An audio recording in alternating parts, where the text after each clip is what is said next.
Es un placer, queridos hermanos, volvernos a encontrar y revisar juntos nuestra revista La Atalaya del mes de enero del 2022. Tenemos que revisar en esta ocasión el segundo artículo que contiene esta revista. Esto es lo que corresponde para la semana de 7 al 13 de marzo. Es la asignación que tenemos. En cuanto al título de este estudio es Lo que aprendemos de un hermano de Jesús. Es el artículo de estudio número 2. El texto en el que se basa este estudio es Santiago capítulo 1 y el versículo 1, donde dice: Santiago, esclavo de Dios y del Señor Jesucristo. Sobre el avance dice así: Santiago creció en la misma casa que Jesús. Así que conocía al Hijo perfecto de Dios mejor que la mayoría de la gente de aquella época. En este artículo vamos a ver lo que aprendemos de la vida y las enseñanzas de este hermano de Jesús que llegó a ser una columna de la congregación cristiana del siglo I. Tenemos 19 párrafos de estudio, así que empecemos con el primero. ¿Cómo describiría a la familia de Santiago? Era una familia fuerte en sentido espiritual. José y María se esforzaban por servirle de la mejor manera a Jehová, y Santiago contaba con su hermano mayor que sería el Mesías prometido. Así que no era cualquier familia, era una familia súper especial. El párrafo 2 tiene la pregunta: ¿qué razones tenía Santiago para admirar a su hermano mayor? Bueno, las razones son por lo que se describe en la Biblia, que Jesús conocía muy bien las Escrituras teniendo solo 12 años. Con eso logró asombrar a los ancianos de Jerusalén, que eran unas personas muy preparadas. También tiene que haberlo admirado por su habilidad en realizar trabajos de carpintería. Sin duda, con su sabiduría, pues podía hacer cosas maravillosas y él aprendió mucho de eso. Como el hermano Nork dijo en una ocasión: cuando trabajas con una persona, aprendes mucho sobre ella. Y por supuesto, como menciona Lucas 2:52, Jesús tenía la aprobación de Jehová y de la gente, así que sobresalía. Podemos ver aquí en el dibujo que se presenta como José está enseñando a Jesús a hacer algunas labores de carpintería y Santiago lo observa con mucho cuidado y atención. Sin duda, en su manera de hablar, de hacer las cosas, debe haber aprendido muchísimo observándolo. Veamos el párrafo 3. ¿Cómo reaccionó Santiago cuando Jesús inició su ministerio? Pues no lo hizo de manera favorable. En el libro de Marcos, capítulo 3, versículo 21, se dice que los familiares, donde posiblemente estaba incluido Santiago, fue a Jesús a traerlo y estaba diciendo a la gente que como que disculpen, que se había vuelto loco. Esa es la razón por la cual él no llegó a ser un discípulo de Jesús durante el ministerio que Jesús realizó. Tampoco, según el relato bíblico, estaba al lado de su madre cuando Jesús fue colgado en el madero. Porque recuerden que a quien le encargó el cuidado de María fue a su primo, al apóstol Juan. Así que ninguno de los hermanos de Jesús estuvo en esos momentos tan difíciles. El párrafo 4. ¿Qué dos cosas analizaremos? Lo primero, ¿por qué debemos ser humildes? Y segundo, ¿cómo podemos ser buenos maestros? Así que empecemos con el subtítulo: Seamos humildes como Santiago. El párrafo 5 tiene como pregunta: ¿cómo reaccionó Santiago cuando Jesús se le apareció después de resucitar? Lo hizo de manera positiva. En la primera carta a los Corintios 15:7 dice que Jesús se le apareció a Santiago y luego a los demás apóstoles. Y sabemos que aceptó esa visita y reaccionó bien, porque de ahí en adelante él tuvo una activa participación dentro de los cristianos del primer siglo. Se dice, por ejemplo, que él estuvo presente cuando se recibió el Espíritu Santo entre los 120 discípulos en el Pentecostés. También se describe que él fue parte del cuerpo gobernante según el relato de Hechos capítulo 15 y también se menciona en Gálatas 2:9. Y por supuesto está la demostración de que él escribió bajo inspiración la carta que lleva su nombre. Esta carta fue escrita a los cristianos ungidos de esa época. En el párrafo 6, ¿qué diferencia hubo entre Santiago y los líderes religiosos de su tiempo? Pues cuando tuvo todas las pruebas de que su medio hermano Jesús estaba vivo, entonces él aceptó todo eso con humildad. Es distinto en el caso de los sacerdotes principales, que ellos buscaban una manera de negar todo lo que estaba a su alcance. Por ejemplo, según el relato de Juan 11, cuando Jesús resucitó a Lázaro, en vez de ellos asombrarse y reconocer el poder y la procedencia de Jesús, más bien quisieron matarlo a él y a Lázaro para que no quede ninguna prueba de lo que estaba sucediendo. Según el relato de Mateo 28, cuando Jesús resucitó, quisieron que la gente no se enterara y sobornaron a soldados y personas para que no dijeran lo que estaba sucediendo. Así que una clara demostración que Santiago fue humilde y aceptó de inmediato lo que estaba sucediendo. En el párrafo 7 la pregunta es, ¿por qué debemos evitar el orgullo? Porque puede endurecer el corazón. Se lo compara aquí como cuando las arterias empiezan a endurecerse y ya no funcionan bien. Lo mismo sucede cuando uno llega a ser orgulloso, nos cuesta obedecer a Jehová. Eso es lo que pasó con los fariseos. Pero si tenemos esa mala actitud, pues por supuesto los perjudicados somos nosotros al no poder tener la oportunidad de vivir para siempre.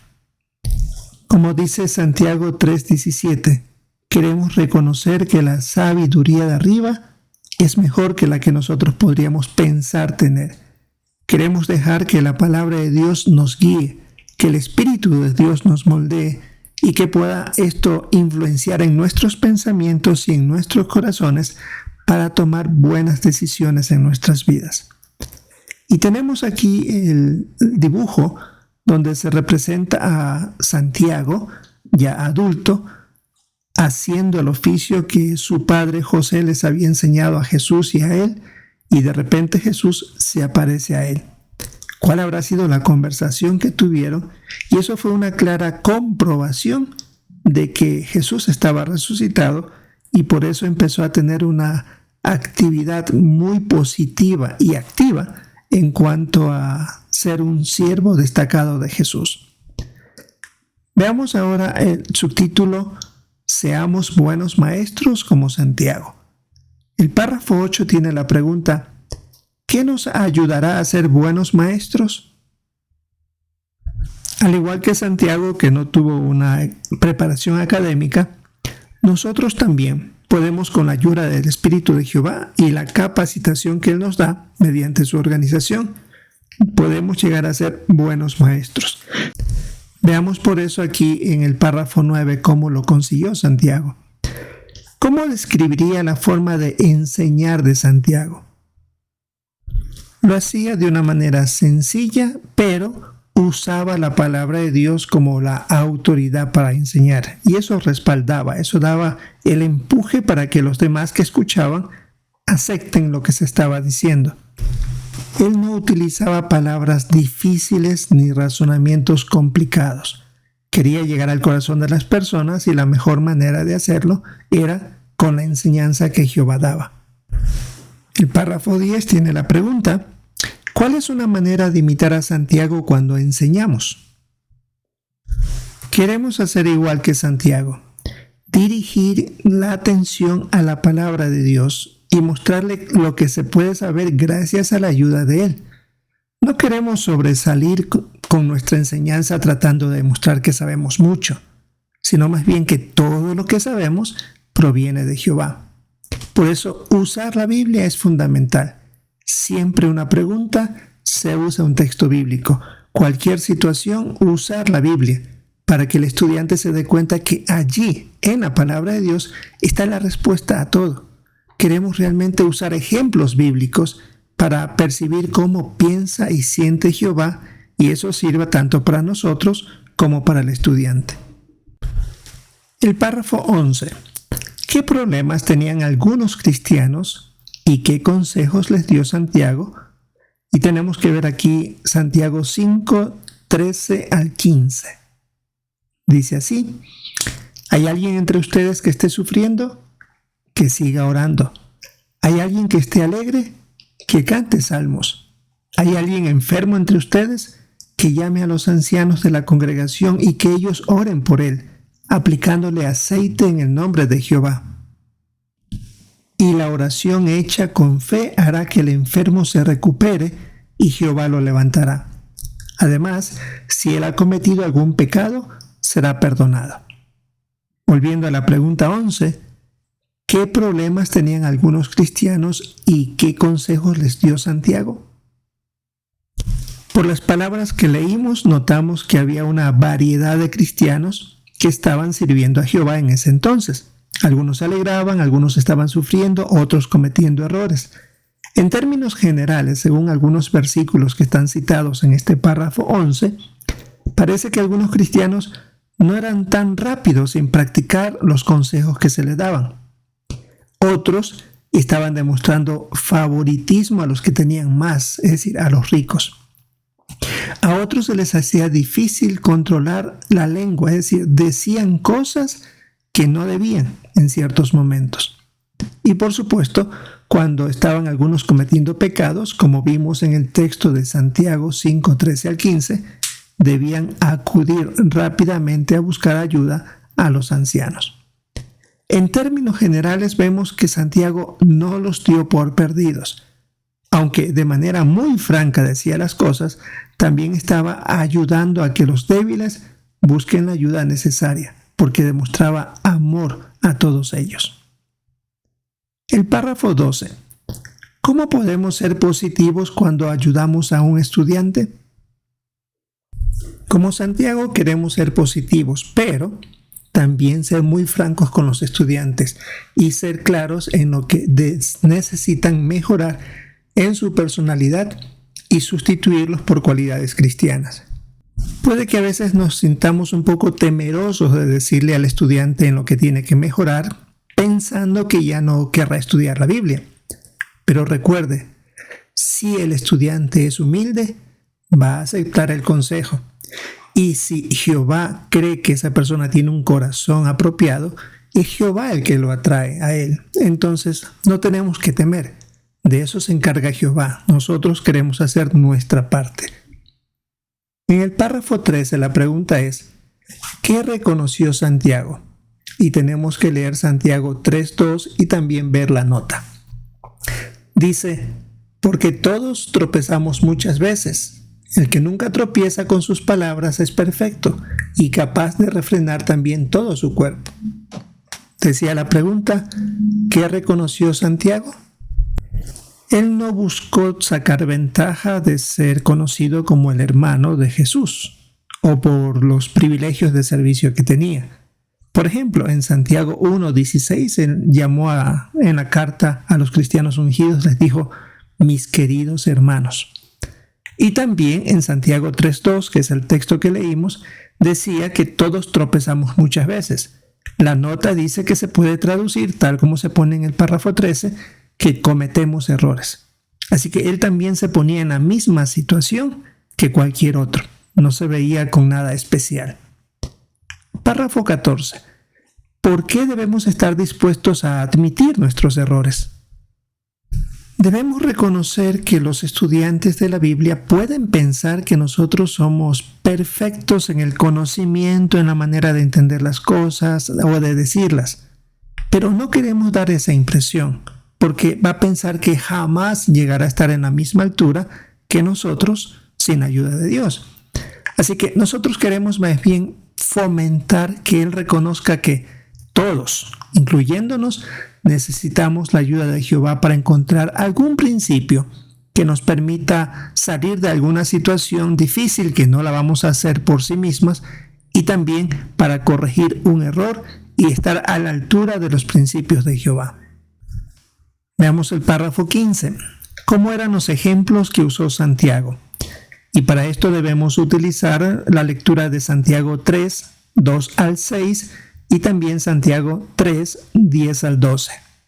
Si leemos primero 2 al 6, dice: porque todos tropezamos muchas veces. El que nunca tropieza con sus palabras es perfecto y capaz de refrenar también todo su cuerpo. Cuando a los caballos les ponemos frenos en la boca para que nos obedezcan, también dirigimos todo su cuerpo. Fíjense también en los barcos. Aunque sean muy grandes y los impulsen vientos fuertes, son dirigidos con un pequeño timón y van a donde quiera ir el que está al timón. Lo mismo pasa con la lengua.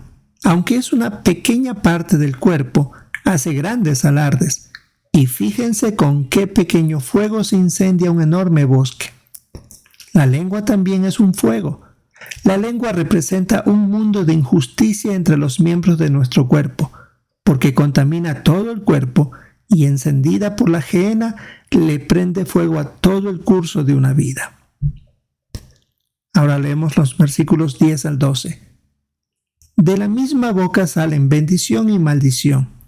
Hermanos míos, no está bien que pasen esto. De la misma boca de un manantial no sale agua dulce y agua amarga, ¿verdad? Hermanos míos, la higuera no puede dar aceitunas ni la vid higos, ¿verdad? Tampoco el agua salada puede dar agua dulce. Dice la pregunta 15, ¿cómo eran los ejemplos que usó Santiago? Como leímos en los versículos, muy sencillos y la aplicación muy clara. Por ejemplo, se hablaba en Santiago 3:3 sobre cómo a los caballos se les pone un freno en la boca y con eso se dirige todo el cuerpo. O también hablaba en el versículo 4 que los barcos, aunque pueden ser muy grandes, pero son dirigidos por un timón pequeño en comparación al tamaño del barco. Y asimismo indicaba que la lengua puede producir el mismo efecto, que aunque es pequeño, pero puede producir como un fuego daño que después sea irreparable. Y si vemos en el versículo 10 al 12, se está haciendo varias comparaciones, como que de un manantial no pueden salir agua dulce y amarga, o que una higuera no puede dar aceitunas, o una vid no puede producir higos. Algo tan sencillo que era fácil que las personas lo entiendan. Así que gracias a esa excelente enseñanza, muchos conocieron la verdad y por supuesto esa manera de enseñar la aprendió de su hermano Jesucristo. El párrafo 16. ¿Por qué debemos usar ejemplos eficaces? Porque como en el caso de los ejemplos de Santiago, impactan y ayudan a recordar verdades importantes. Estas ilustraciones hacen que en la mente del oyente vivan las imágenes, cobren vida y por supuesto esto les permita recordarlos más adelante. Llegan a ser ejemplos eficaces. En este dibujo tenemos aquí la representación de cómo Santiago está bajo inspiración escribiendo lo que estaba dirigiéndose a los cristianos del primer siglo para que eso les motive a actuar. Y dejó muy claro todo lo que se decía de tal manera que cuando se leyó esta carta a las congregaciones podemos ver ahí que ellos entendieron, desde el más pequeño hasta el más mayor, entendía lo que se trataba de decir. Era algo sencillo, claro y eficaz. Veamos un ejemplo de esto en el párrafo 17. ¿Por qué es tan eficaz el ejemplo registrado en Santiago 1, 22 al 25? Bien, tenemos que leer entonces los versículos. Sin embargo, pongan en práctica la palabra y no se limiten a oírla, engañándose a sí mismos con razonamientos falsos. Porque si alguno oye la palabra, pero no la pone en práctica, se parece al hombre que mira su cara en un espejo. Se mira y cuando se va, de inmediato olvida qué clase de persona es. Pero el que mira con cuidado la ley perfecta que pertenece a la libertad y persiste en ella, no la oye y se olvida, sino que hace la obra, y él será feliz en lo que haga. En la pregunta 17 decía: ¿por qué es tan eficaz el ejemplo registrado en Santiago 1, 22 al 25? Porque la lección era muy clara y eso era lo que quería Santiago, impactar. Que no es suficiente leer la palabra de Dios, sino también ponerla en práctica. Y la comparó a un hombre, que si alguien está delante de un espejo y ve los ajustes o cambios que debe hacer antes de exponerse a la vista de los demás y no lo corrige, no sirve de nada. Lo mismo aplicaba aquí a la Biblia. Si la leemos y vemos que debemos hacer ajustes en nuestra personalidad y no lo hacemos, quiere decir que no ha servido de nada el leer la palabra de Dios. Un claro ejemplo del impacto que puede tener un buen uso de las ilustraciones al enseñar. Párrafo 18. ¿Qué 3 cosas debemos hacer al usar un ejemplo? Primero, asegurarnos de que el ejemplo encaje con el tema que estamos tratando. Segundo, debemos usar un ejemplo con el que las personas se puedan identificar fácilmente. Y tercero, hagamos que la lección quede clara, tal como lo que se ha visto en el caso de Santiago. Ahora, el párrafo también menciona que si no tenemos ideas de qué ejemplos usar, pues podemos usar el índice de las publicaciones Watchtower bajo el tema ejemplos, y ahí habrán muchas comparaciones que nos darán una idea para nosotros utilizarla. Por supuesto, no queremos hacerlo para sobresalir delante del estudiante, sino más bien ayudar para que esa persona haga los cambios y sea parte de la familia de Jehová. Párrafo 19. ¿Cómo demostramos que amamos a nuestra familia espiritual? Como lo hizo Santiago, aprendiendo con los hermanos, estando relacionándonos con ellos y, por supuesto, participar en la predicación, en la enseñanza juntos, y así nosotros podemos imitar la forma de Santiago. Él aprendió de Jesús, estando con él, observándolo, escuchando, aprendió, y después, cuando llegó a ser un discípulo, pues lo puso en práctica. También podemos hacerlo nosotros. Ahora tenemos las preguntas de ¿qué contestaría? ¿Por qué debemos ser humildes? Porque esto nos permitirá obedecer a Jehová más fácilmente. Dejaremos que Él moldee nuestra personalidad con la ayuda de su Espíritu Santo y su palabra, y también eso va a hacer que influya en nuestros pensamientos y en las decisiones que tomamos día a día. La otra pregunta: ¿por qué debemos enseñar de forma sencilla? Porque nuestro deseo es motivar a aplicar lo que se aprende. Queremos complacer a Jehová, y eso es lo que deseamos hacer con los estudiantes, que ellos quieran agradarle a Jehová y no a nosotros. Así que queremos que entiendan bien lo que se está transmitiendo. La otra pregunta: ¿por qué debemos usar ejemplos eficaces? Porque deseamos que el estudiante visualice lo que está escuchando. Como Santiago usaba un timón como ejemplo, el fuego o lo que se ponía en la boca a los caballos para dirigirlos. Todo eso impactaba y dejaba muy clara la lección que trataba de enseñarse. Y es lo que deseamos conseguir con los estudiantes. Así que, hermanos, aquí tenemos las sugerencias de un muy buen estudio que nos recuerda la manera práctica, sencilla pero eficaz que puso por obra Santiago en la carta que lleva su nombre, y por supuesto él aprendió muchísimo directamente de Jesús, y nosotros también queremos en lo posible transmitir la verdad de esa manera. Es lo que tenemos que revisar para esta semana del 7 al 13 de marzo en nuestro estudio de la revista La Atalaya para esta semana. Recordamos, el tema es lo que aprendemos de un hermano de Jesús. Es el artículo de estudio número 2. Esperamos el poder participar con nuestros comentarios. Sin duda habrán muy buenos comentarios durante la reunión y queremos prestar atención a lo que nuestros hermanos también han preparado. Si es la voluntad de Jehová, esperamos encontrarnos en una próxima ocasión.